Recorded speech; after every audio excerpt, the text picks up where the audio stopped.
नमस्कार, मैं हूँ शालिनी और आप देख रहे हैं बीबीएन भव्य भारत न्यूज। चलिए शुरू करते हैं आज की मुख्य खबरें।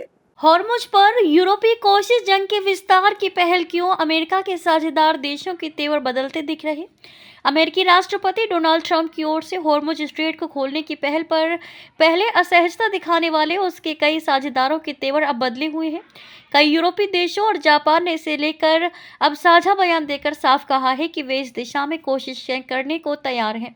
जानकार कहते हैं कि इस राह में कई चुनौतियां भी हैं। पश्चिम एशिया के जानकार डॉक्टर ओमेर अनस कहते हैं कि अगर ऐसी कोई भी पहल की जाती है तो मतलब होगा कि ये देश ईरान के खिलाफ युद्ध में शामिल हो रहे हैं।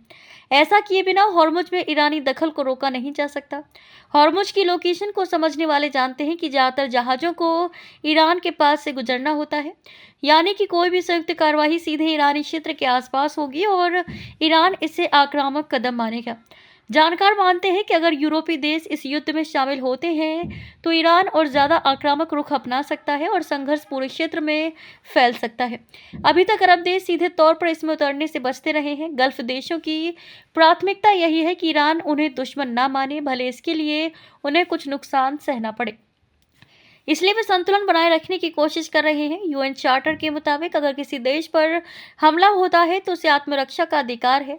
ये रक्षा दूसरे देशों की मदद से भी की जा सकती है। इसमें संभावित खतरे से बचाव भी शामिल है। हालांकि इजराइल का कहना है कि ईरान से खतरा था, इसलिए उसने कार्रवाई की। नियम के मुताबिक यूएस इजराइल की कार्रवाई के बाद ईरान को जवाब देने का अधिकार है, लेकिन नागरिक ढांचे को निशाना बनाना अंतर्राष्ट्रीय कानून के खिलाफ है। तो अभी तक के लिए इतना ही। मैं शालिनी आपसे विदा लेती हूँ। अगली खबर में फिर मुलाकात होगी एक और खास खबर के साथ। तब तक के लिए बने रहिए बीबीएन भव्य भारत न्यूज के साथ। नमस्कार।